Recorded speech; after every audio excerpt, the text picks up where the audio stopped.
बिस्मिल्लाहिर्रहमानिर्रहीम। आज हमारे 4 मौजू होंगे जिस पे मैं मुख्तसर से अल्फाज में गुफ्तगू करूँगा। पहला, जो आज हम एक्सपेक्ट कर रहे थे इमरान खान साहब की ज़मानत होनी चाहिए थी, उस हवाले से बात करूँगा। दूसरा मौजू है हमारा आज जो महंगाई और स्पेशली बिजली के बिल के ऊपर जो तबाही मची हुई है, हमारे लोगों के साथ जो जुल्म हो रहा है। तीसरा, CCI का गलत फ़ैसला और 90 डेज़ का इलेक्शन और उसके बारे में हमने पटिशन फ़ाइल की है। और चौथा, शाह महमूद कुरैशी साहब की गिरफ़्तारी और उनका आज फ़िज़िकल रिमांड दिया जाना। देखिए, पहले सब्जेक्ट पे अगर मैं बात करूं तो इमरान खान साहब के केस के हवाले से आज सारे दोस्तों को मालूम है कि तकरीबन 24 या 25 दिन कल हो जाएंगे वो उनकी गिरफ़्तारी को। अब 24-25 दिन के बाद ये अगर बेल, जो कि यकीनन हम होपफुल हैं कि हो जाएगी, तो मुझे बताएं कि 25 दिन या 24 दिन जो उनको इल्लीगल कन्फाइनमेंट में रखा गया एक गलत फ़ैसले के नतीजे में, तो वो 25 दिन की या 24 दिन की वो कंपनसेशन कौन देगा? Supreme court of Pakistan, Islamabad high court के चीफ जस्टिस जिसकी सरबराही में ये केस चल रहा है, उन्होंने ख़ुद इस बात को एडमिट किया है कि जो गलती नीचे वाली ट्रायल कोर्ट ने की है वो गलती मैं नहीं दोहराना चाहता। लेकिन हम ये सवाल करते हैं तो उस गलती को रेक्टिफाई तो आप कर सकते हैं, उस गलती को ख़त्म तो आप कर सकते हैं। यानी कि जो फ़ैसला आपकी नज़र में नज़र आ रहा है कि गलत है, जो आपको नज़र आ रहा है कि एक मुतासिब जज का फ़ैसला है, जब आपको एक नज़र आ रहा है कि एक जज ने आपके यानी इस्लामाबाद हाई कोर्ट के आर्डर को भी तस्लीम नहीं किया, उसने सुप्रीम कोर्ट के आर्डर को भी तस्लीम नहीं किया, उसने वकीलों को भी नहीं सुना, इमरान खान साहब के वकीलों को, उसने हमारे गवाहान भी नहीं आने दिए। ये सारे एडमिटेड फैक्ट्स हैं और 950 दिन टाइम बार्ड है वो कंप्लेंट, और वो complaint without lawful authority file हुई है। ये सारे मौज़ूआत पे जब आप कन्विंस्ड हैं तो मुझे बताएं कि इतने दिन आपने अटक जेल में रखा हुआ है और वहाँ वकीलों को मिलने की इजाज़त भी नहीं दी है। वकीलों को कहते हैं जी 1 दिन मिलने की इजाज़त देंगे, 180 मुकदमात हैं। अब उसके अंदर अगर 50 वकील भी हों, 25 वकील भी हों, वो कहते हैं 1 दिन में 1 वकील आ सकता है पूरे हफ्ते में। तो मुझे ये बता दें, जेल मैनुअल को आप कहाँ ले जाएंगे? आप कानून को कहाँ लेकर जाएंगे? और हाई कोर्ट के फैसले को कहाँ लेकर जाएंगे? हाई कोर्ट का फैसला लेके मैं खुद गया हूँ 1 से ज़ायद मरतबा, जेल सुपरिटेंडेंट से बात की है, उसको दरख्वास्त भी राइटिंग में दी है और 4-4 घंटे इंतज़ार भी किया है। वो कहता मैं नहीं मिलता, मैं नहीं मिलने देता। आप जाएं चीफ जस्टिस को बता दें, आप कोर्ट्स को बता दें। ये तर्ज़ अमल जो है ये गलत है, हम इसको कंडेम करते हैं। और उसके साथ ये भी बता दें कि भाई जब आपके पास आज का केस फिक्स था, ये पिछले 5 दिन से इलेक्शन कमीशन के वकील साहब इसको लंबा कर रहे हैं। ये 5 से 10 मिनट और आधे घंटे का केस है, इससे ज़्यादा का नहीं है, क्योंकि ये ज़मानत का जो केस है उसमें बेसिक सिर्फ प्रिंसिपल्स देखे जाते हैं, बेसिक पॉइंट्स देखे जाते हैं। आज 24-25 दिन होने के बावजूद उनका केस सुनवाई नहीं हो रही है और 5 दिन से सिर्फ सुनवाई हो रही है। और आज भी उन्होंने कहा था कि मैं आज फ़ैसला करने लगा हूँ 3 बजे जब वोट के गए, लेकिन 1 घंटे के बाद हमारे इंतज़ार के बाद हमें बताया गया कि नहीं जी मैं कल फ़ैसला करूँगा 11 बजे। बहरहाल हमें तो अदलिया का एहतराम है, लेकिन हम ये कहते हैं कि जब नाइंसाफ़ी नीचे आपके सामने नज़र आ चुकी है, जब नाइंसाफ़ी या इंसाफ का कत्ल आपके सामने आंखों के सामने आ चुका है, तो आप कम से कम ऐसा करें कि नाइंसाफ़ी को ख़त्म करने के लिए एक इंसाफ के इतना करें कि इंसाफ होता हुआ भी नज़र आए। सुप्रीम कोर्ट के पास जब ये मैटर पेंडिंग था, इलेक्शन कमीशन के वकील ने ख़ुद ये कहा कि जनाब हमें टाइम दे दिए, इस्लामाबाद हाई कोर्ट ये फ़ैसला कर ले, बाद में अपना आप फ़ैसला करें। लेकिन जब आप टाइम लेकर आते हैं फिर आप उसको डिले करते हैं, और डिले बदनीयती की अपनी बुनियाद पर करते हैं ताकि वो किसी और केसेस में कोई गिरफ़्तारी डाली जा सके, या उनको किसी और केस में बंद किया जा सके, या उनके ख़िलाफ़ कोई और एक्शन किया जा सके। इस तरह की बदनीयतियाँ वो सारे हमारे लॉ इन्फोर्समेंट एजेंसीज़ भी कर रही हैं। अफसोस से कहना पड़ता है इलेक्शन कमीशन ऑफ पाकिस्तान भी इसमें मुलव्वस है। और इलेक्शन कमीशन ऑफ पाकिस्तान को वकील कौन मिले हैं? वो वकील जो नवाज शरीफ साहब के वकील हैं, उनको लेकर आए हैं। यहाँ से आप इस नेक्सस को आप अंदाज़ा लगा सकते हैं कि कितने गैर जानिबदार है हमारा इलेक्शन कमीशन ऑफ पाकिस्तान। लिहाजा इस मौजू पे मैं मुख्तसर सी इतनी सी बात करना चाहूँगा। अब हम आते हैं दूसरे मौजू पे, वो है हमारी महंगाई, बिजली, गैस और हमारा एक मिडिल क्लास के ऊपर और गरीब आदमी के ऊपर होने वाला जुल्म। आज आप देख लें, जो बिजली के ऊपर लोग खड़े हुए हैं, मुझे बता दें कि काम गरीब आदमी का बजट 25 से 50 हज़ार रुपये कमाने वाला आदमी किस तरह एक सिंपल अपने घर के बिजली के बिल जमा करा सकता है। और ये फाशिस्ट हुकूमत जो पीछे शहबाज शरीफ की ज़ेर क़यादत मुस्लिम लीग नून, PTM और पीपल्स पार्टी की जमातों ने इस मुल्क के साथ जो जुल्म किया, उस वक्त मैक्सिमम कहते थे जी महंगाई है 16 रुपये का यूनिट, आज 50 रुपये से आगे चला गया है। और अभी ये जो मगरमच्छ के आंसू बहा रहे हैं कि हाँ जी बड़ी महंगाई होगी, हम भी शामिल होंगे आपके साथ एहतजाज में, इनसे पूछा जाए कि भाई ये जो नौ मुंतखब हुकूमत, मुंतखब नहीं, ये जो नया केयर टेकर सेटअप आया है, ये तो मुंतखब नहीं है। ये तो भाई इनके पास तो और कोई काम ही नहीं है सिवाय इस बात के कि ये इलेक्शंस कराएं चले जाएं। बारूदी सुरंग तो आप लगा कर गए हैं कि ये जी CCI का फैसला करके पहले मरदमशुमारी करें फिर इलेक्शन में जाएंगे। लेकिन आप बता दें, आज तो जो मीटर रीडिंग हुई है वो तो पिछले बिल्स के हिसाब से हुई है, पिछले जो यूनिट्स थे उसके हिसाब से हुई है। जो पीछे सागदार और आपकी हुकूमत लगा कर गई है ये इसके ऊपर टैक्सेस, उसके ऊपर हुई है। और ये तो अभी जो 5 साढ़े 5 रुपये इन्होंने बढ़ाए हैं, इसका तो अभी आगे आएगा। लेकिन मुझे बताएं कि ये जुल्म जो आप ढा कर गए हो, आज इनकी पुरानी लीडरशिप के चल रहे हैं किस्से कि जनाब जब आपसे वोट मांगने आए आप इनको ये बिजली का बिल दिखाओ, आप इनको गैस का बिल दिखाओ। और यानी जो गैस का बिल था वो डबल ट्रिपल पे चला गया है, और बिजली तो आपके करीब से नहीं गुजर सकती। मैं अपनी बात करता हूँ, मेरा घर के 3 पोर्शन है, एक पोर्शन मेरा खाली है। जो पोर्शन मेरा खाली है उसमें कोई नहीं रहता, उसका बिल 20,000 रुपये आया है। 20,000 बिल उसका आया है जो पोर्शन मेरा खाली है। मैं सर पकड़ के बैठता हूँ कि भाई खाली है, मैंने अलग से इसलिए लगवाया था कि 3 पोर्शन है, 3 मीटर लगा लूँ, ये डिस्ट्रीब्यूट हो जाएगा तो बिल कम आएगा। तो अब आप ये अंदाज़ा लगाएं कि यानी मीटर ले लेना ही आपके लिए जुर्म है, तो आप आम आदमी का क्या आप इजाला करेंगे। और आज पाकिस्तान में जो पोजीशन हो चुकी है, जो महंगाई हो चुकी है, कहते थे पिछला पूरा साल 16 महीने पहले चीखते चिल्लाते थे कि जी महंगाई है, महंगाई मुकाओ मार्च के ये मरियम नवाज़ और ये सारे leader so called Hamza Shahbaz ये लेकर आते थे, ये आपके सामने यहाँ इस्लामाबाद में मुजाहरा कर रहे थे कि जनाब महंगाई होगी है, महंगाई ख़त्म करने के लिए हम आए हैं, रियासत की बजाय हम सियासत की बजाय रियासत बचाने आए हैं। भाई आपने तो अपने बोरिया बिस्तर उठाया, इसहाक डार, शहबाज शरीफ, ये जो जोकर्स थे वो जाके लंदन में बैठ गए। भाई मसाइल तो आपने और मैंने सहने हैं जो हम सह रहे हैं इस पाकिस्तान में, और हम मिडिल क्लास ने, हमारे गरीब तबके ने, हमारे लोगों ने, गरीब तो अब बेचारे की ज़िंदगी अजीरन हो गई है, जो मिडिल क्लास थी वो ख़त्म कर दी है हमने, मिडिल क्लास तो रही ही नहीं है। लेकिन उसके साथ साथ आप वो लंदन में याशा करेंगे और हम गरीबों ने भुगतना है एक चलते हुए निज़ाम को, चलते हुए मुल्क को, जहाँ 6.1% GDP थी। इनके आदाद शुमार बता रहे हैं, ये वो आदाद शुमार हैं जो इन्होंने डिक्लेयर किए हैं पिछले साल और आज के। यानी जिस वक्त खान साहब को हटाया 6.1 GDP थी, चलता हुआ मुल्क, चलता हुआ निज़ाम, और उसके अंदर 2 साल कोरोना के भी भुगताए हैं। इस सब कुछ के बावजूद आज जब ये गए हैं, इनके बकौल इनके पिछले साल की जो कारकर्दगी थी 0.3% है और आगे नेगेटिव में जाएगी। ये है इनकी कारकर्दगी। और 24 बिलियन डॉलर के रिजर्व थे जो आज मांगे तांगे के 4 बिलियन डॉलर आपके पास रह गए हैं। और जो वो अफलातून हम लेकर आए थे इसहाक डार की सूरत में, उसने कहा मैं अभी पहुंचा नहीं हूं, तो जनाब डॉलर नीचे आना शुरू हो गया, 50 रुपये नीचे आ गया, मैं इसको 100-150 रुपये पे लाऊंगा। और आज क्या कैफियत है, 170 178 में फ्लक्चुएट करता था, आज 320 325 पे नहीं मिल रहा।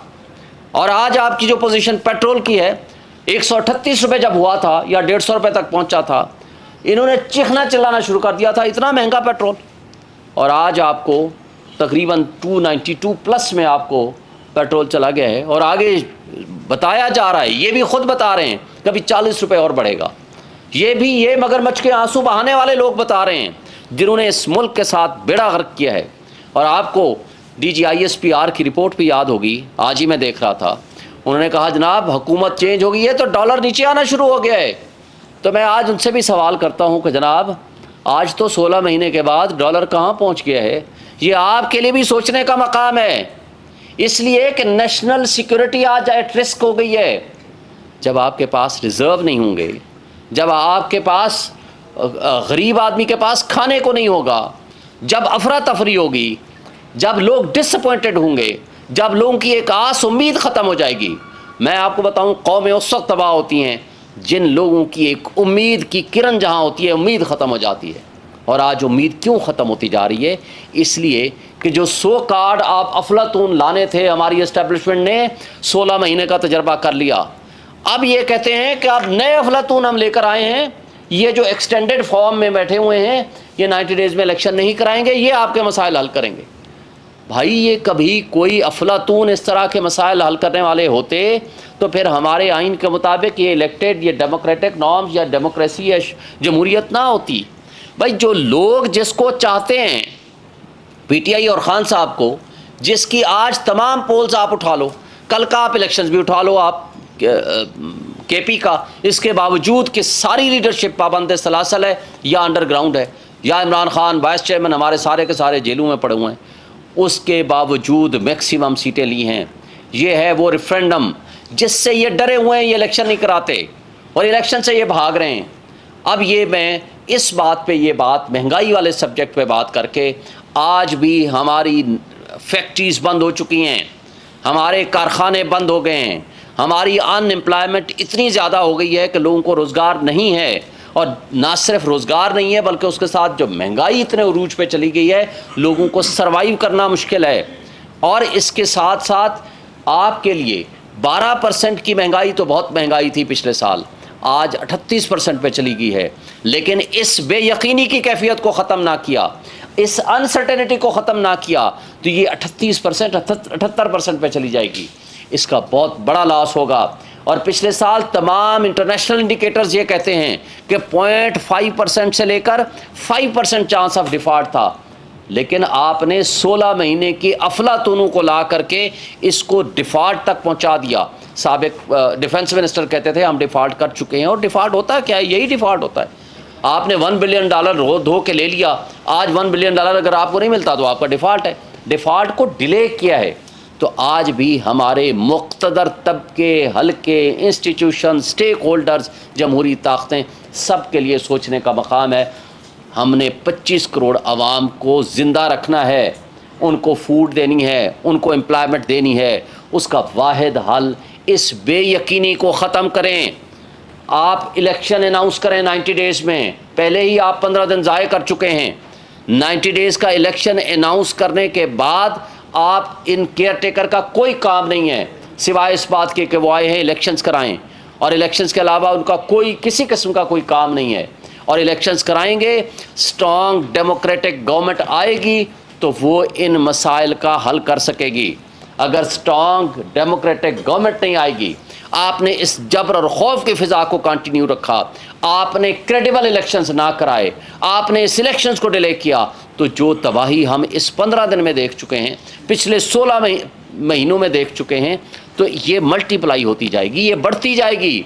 इसका हल ये नहीं है, हल इसका है वो गवर्नमेंट आए जिसको लोग वोट दें, ताकि लोग उसके ऊपर ट्रस्ट करें, वो लॉन्ग टर्म पॉलिसीज़ बनाए और उन पॉलिसीज़ को एग्जीक्यूट कराने की पोजीशन पे हो। कौन मुझे बताएं इंटरनेशनल लेवल की जो मुल्क होगा या इंटरनेशनल लेवल की पॉलिसी या सरमायाकार होंगे, वो आकर के आपकी इस इंटरम सेटअप में आकर के इन्वेस्टमेंट करेंगे। वो क्यों करेंगे? उनको पता ही नहीं है कि अगली गवर्नमेंट कौन सी आती है और अगली गवर्नमेंट की पॉलिसीज़ क्या होती हैं। जब ये सिचुएशन होगी तो आपके मुल्क की तबाही मचेगी। और ये 100 कार्ड जो अभी कह रहे हैं, जिसमें पीपल्स पार्टी और PMLN सर फहरिस्त है, जो ये कह रहे हैं हाँ जी हमें कोई एतराज़ नहीं 90 डेज़ में इलेक्शन करा दें। भाई, बारूदी सुरंगें तो आप बिछा कर गए हैं। अब आप CCI जो कि अनकॉन्स्टिट्यूशनल थी, 2 वज़राए आला गैर मुंतखब थे, उनको ये इख्तियार नहीं है अंडर द कॉन्स्टिट्यूशन कि मेजर पॉलिसी डिसीजंस कर सकें, इसलिए कि कॉन्स्टिट्यूशन के मुताबिक पॉलिसी साज सिर्फ मुंतखब नुमाइंदे हो सकते हैं। पंजाब और KP के नुमाइंदे गैर मुंतखब थे, इसलिए कि उनको 18 करोड़ आवाम जो KP और पंजाब की थी, उनके फैसले करने का अख्तियार नहीं है।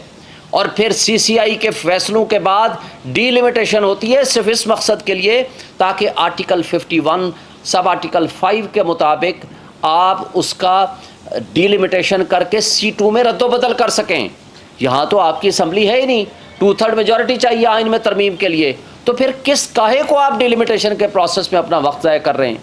आप उस वक्त करें जिस वक्त असम्बली मौजूद हो, CCI कॉन्स्टिट्यूटेड हो वैलिडली, और उसके मुताबिक आप प्रोसीड करें।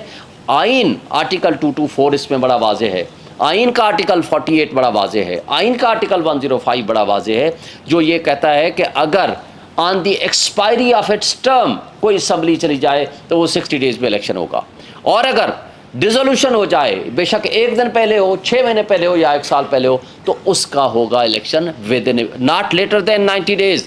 ये कॉन्स्टिट्यूशनल तकाजा है। आज आप अपने मुल्क को क्यों बेआइन करने चाह रहे हैं?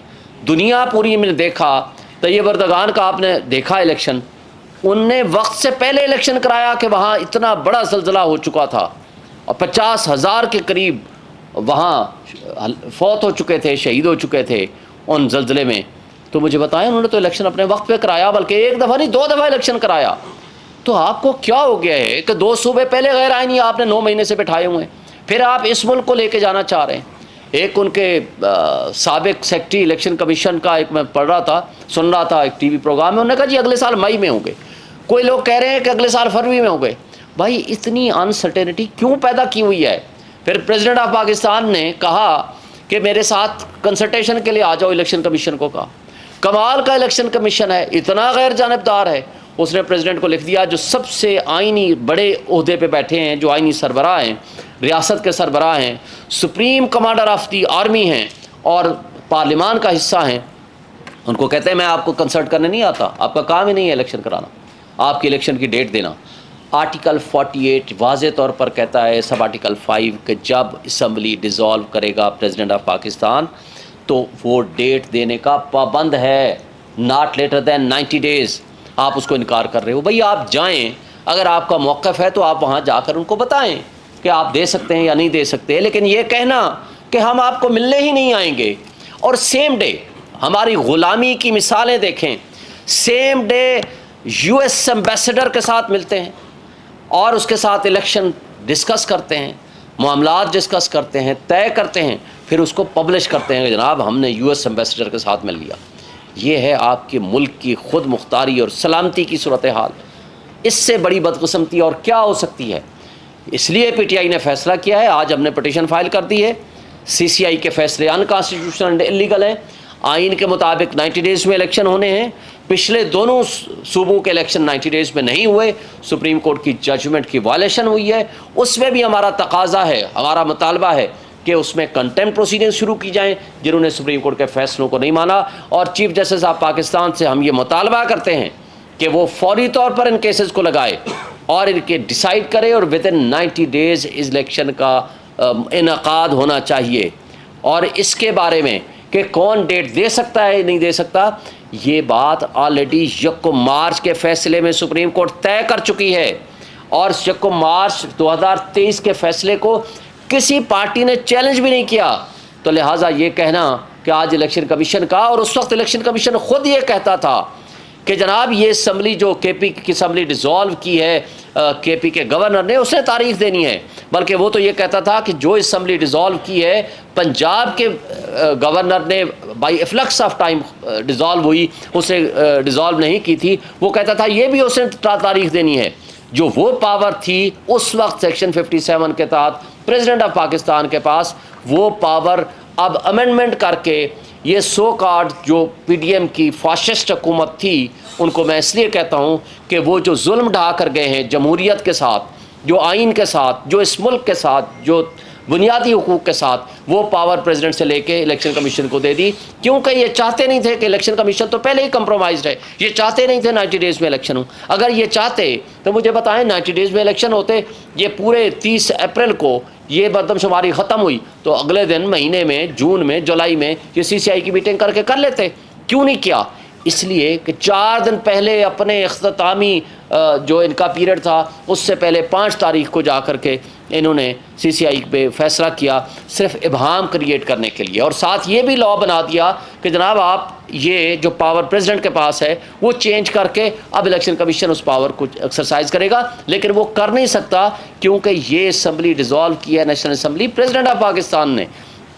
लिहाजा मैं समझता हूँ कि इसके ऊपर दूसरी कोई राय नहीं है। तमाम बार एसोसिएशंस, तमाम बार काउंसिल्स, तमाम लीगल फर्टर्निटी इसके ऊपर एक ही नुक्ते पे मुत्तफ़िक़ है कि 90 डेज़ में इलेक्शन होने चाहिए, और ये डेट देने का अख्तियार भी प्रेसिडेंट ऑफ पाकिस्तान का है, और CCI को कोई पावर नहीं है, अनकॉन्स्टिट्यूशनल उसके फैसले थे, उसकी भी कोई लीगल हैसियत नहीं है। लेकिन सब कुछ भी अगर मान लिया जाए तो आइन ये इस बात का मुतकाज़ी है कि आपने not later than 90 days election कराने हैं। अब एक बात मैं कहूँगा, शाह महमूद कुरैशी साहब हमारे वाइस चेयरमैन, आपको याद होगा, यहाँ वो आपके साथ प्रेस कॉन्फ्रेंस करके घर पहुँचे ही थे, उनको गिरफ़्तार कर लिया। ये worst kind of political victimisation है। आज जिस साइफ़र के बारे में गुफ्तगू हो रही है, मुझे ये बताएं, साइफ़र के हवाले से लंबी बात किए बग़ैर एक काबिल ज़मानत जुर्म में सेक्शन 5 सब सेक्शन 3 का सेक्शन जो है सब आर्टिकल उसका सेक्शन B है, जिसके अंदर मैक्सिमम सज़ा 2 साल है, यानी काबिल ज़मानत जुर्म में आज 9th डे था उनका रिमांड का, और आगे 2 दिन के लिए जज साहब ने और रिमांड दे दिया। हम ये समझते हैं कि ये हमारे इदारे कंप्रोमाइज़्ड हो चुके हैं, हमारी लॉ इन्फोर्समेंट एजेंसी कंप्रोमाइज़्ड हैं। इसमें अदलिया को आज़ादाना रोल अदा करना चाहिए, अदलिया को इनका हिस्सा नहीं बनना चाहिए। इसलिए कि साइफ़र के बाद, साइफ़र का हमने कब मुतालबा नहीं किया, इमरान खान साहब ने जनरल तारिक की सरबराही में, जनरल रिटायर्ड तारिक की सरबराही में कमीशन बनाया, और उस कमीशन की सरबराही से उन्होंने माजरत कर ली।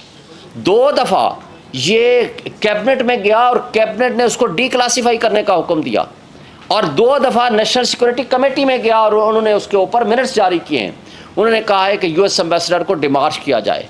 आज तो साइफ़र के कंटेंट्स इंटरसेप्ट की स्टोरी के बाद एडमिट किए हैं अमरीकी तर्जमान ने। उसने कहा है कि 2 डिप्लोमेट्स के दरमियान होने वाली गुफ्तगू थी, यानी कंटेंट्स ऑफ साइफ़र एडमिटेड हैं। अब आगे शहबाज शरीफ साहब ने जब नेशनल सिक्योरिटी कमेटी की मीटिंग की, उसमें असद मजीद को बुलाया, तलब किया कि आप आएँ जी, आप अपने कंटेंट्स के बारे में बताएं। उसने कहा यस बिल्कुल ये हुआ है। फिर उसके बाद उसने फ्लोर ऑफ द हाउस में खड़े होकर कहा कि मैं इसके ऊपर एक बड़ा हाई लेवल का कमीशन या इंक्वायरी कमेटी बनाऊंगा। तो भाई बनाते ना। और उसने ये भी एडमिट किया कि उसके अंदर बहुत जो थे अल्फाज ऐसे थे जो कि सही नहीं थे, वो हमें थ्रेटनिंग अल्फाज थे। भाई थ्रेट फिर किसको कर रही थी? और उसके बाद जो साजिशी किरदार इसके अंदर मुलव्वस थे वो ख़ुद ही तो बेनिफिशरी थे। तो इसका मतलब है कि उसके ऊपर आज भी हम मुतालबा करते हैं कि जुडिशल कमीशन बनाया जाए, कि जो जो किरदार उसके अंदर इन्वॉल्व है उनको सामने लाया जाए, बजाय उनको सामने लाने के जिन्होंने एब्सोल्युटली नॉट कह के, जिन्होंने मुल्क की सलामती खुद मुख्तारी का दिफा किया, आज उनको आप मुल्ज़िम बना रहे हो।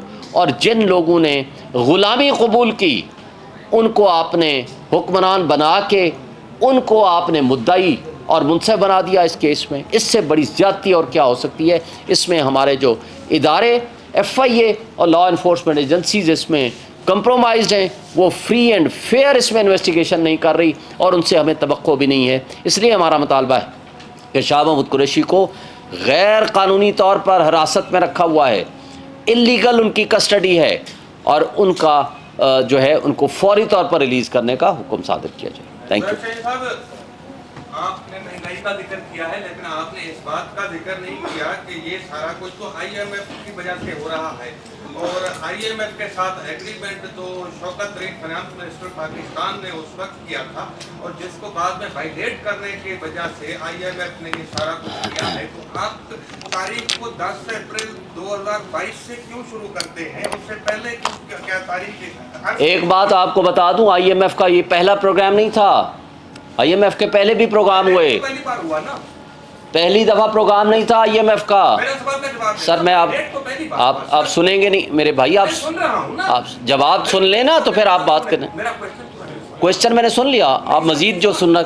जी जी अच्छा चलो, 2 मिनट सुना तो मेरा ख्याल है क्वेश्चन आपका ख़त्म हो गया।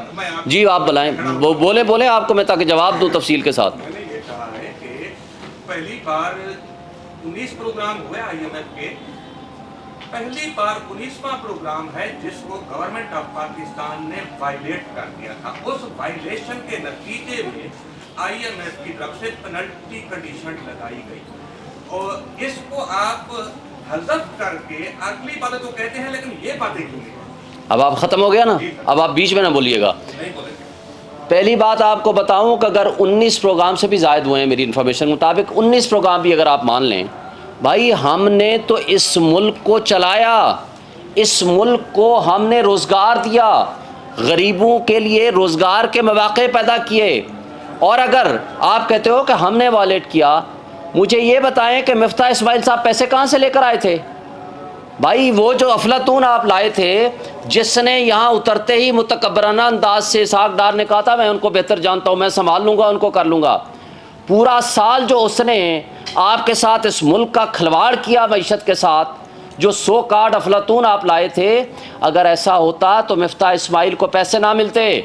हमारे पास हर चीज़ का जो पैसे जो आप कह रहे हो ना, हमने हर चीज़ का रिकॉर्ड रखा था। जो महंगाई मुकाओ वाले आए थे वो करने देते ना हमें साल, हमारा हम जाने और हमारा काम जाने। आप हमारे पार्ट में वो चीज़ ला रहे हो जो करने का काम है। आज जब जंग की कैफियत होती है तो आपको स्ट्रॉन्ग स्टेप्स लेने पड़ते हैं। स्ट्रॉन्ग स्टेप्स क्या हैं? तकरीबन 18 बिलियन डॉलर सालाना, ये मैं आपको रिपोर्ट बता रहा हूँ, ये बड़ी इंपॉर्टेंट बात है। 18 बिलियन डॉलर सालाना के करीब आपका अशराफिया, जिसमें आपके सिविल ब्यूरोक्रेसी, जिसमें आपकी मिलिट्री ब्यूरोक्रेसी, जिसमें आपके जजेस, जिसमें आपके जर्नैल, जिसमें आपका सारा हुक्मरान तबका ये मुफ्त मराहत लेता है, जिसमें आपकी बिजली, जिसमें आपका गैस, जिसमें आपकी गाड़ियाँ, जिसमें आपका पेट्रोल, वो क्यों नहीं ख़त्म करते? 1 बिलियन डॉलर के लिए तो आप ग़ुलामी कबूल करने को तैयार हो। भाई आप क्यों नहीं ये मराहत ख़त्म करते? अगर आपसे मुल्क नहीं चल रहा तो मैंने आपको कहा ना 5% का, कहाँ मैक्सिमम 0.5% से 5% डिफ़ॉल्ट का चांस, और कहाँ आपने आपका डिफेंस मिनिस्टर कहता है हम डिफ़ॉल्ट कर चुके हैं। आज आपकी वो महंगाई है जो आज आपकी 1 साल पहले थी या 1.5 साल पहले थी। आप खुद आपके सामने है सारा कुछ जो कुछ हो चुका है। बात यह है कि ये इन लोगों ने जिस तरह की गवर्नेंस की है, जिस तरह की करप्शन की है, जिस तरह की 87 इनके मिनिस्टर से 45 इनके मिनिस्टर्स, वज़ीर व मुशीर वो थे जिनके पास कोई महकमा नहीं था। मुझे बता दें ये मुल्क चलाने के काबिल था जो जिन्होंने जिस अंदाज से चलाया। तो कल जो आने वाला कल है फैसला महफूज किया गया, कल अगर सुनाया जाता है रहाई या सजा बरकरार, दोनों सूरतों में आपकी स्ट्रेटजी क्या हो? देखें, हम समझते हैं कि ये केस 5 से 10 मिनट का केस है। बदकिस्मती से सुप्रीम कोर्ट के हुक्म को हाई कोर्ट नहीं मानता, हाई कोर्ट के हुक्म को ट्रायल कोर्ट नहीं मानता। ये एडमिटेड फैक्ट है कि ट्रायल सुप्रीम कोर्ट और हाई कोर्ट के फैसलों को उसने नहीं माना ट्रायल कोर्ट ने, और ये हमें सुने बगैर किया। हमारे गवाहान की फहरिस्त को कहा गैर मुतल्लका हैं, और पहले कहा 1.5 घंटा ये मुतल्लका हैं, अपने गवाह ले आइए 1 घंटे 1.5 घंटे के अंदर। हमने कहा वो कराची में हैं, हमें 1 दिन या 2 दिन दे दीजिए। और ये on the face of it नज़र आ रहा है कि आर्डर सस्पेंड होगा, सेंटेंस सस्पेंड होगी। लेकिन अगर नहीं होगी तो कोई फ़र्क नहीं, हम उसको चैलेंज करेंगे सुप्रीम कोर्ट ऑफ पाकिस्तान में। हमें इससे किसी किस्म का हमें कोई गिला शिकवा किसी से नहीं है, लेकिन हम ये कहते हैं इंसाफ का जो कत्ल हुआ है उसको रेक्टिफाई आपने करना है जब आप खुद मानते हो कि हमारे साथ नाइंसाफ़ी हो रही है। Thank you.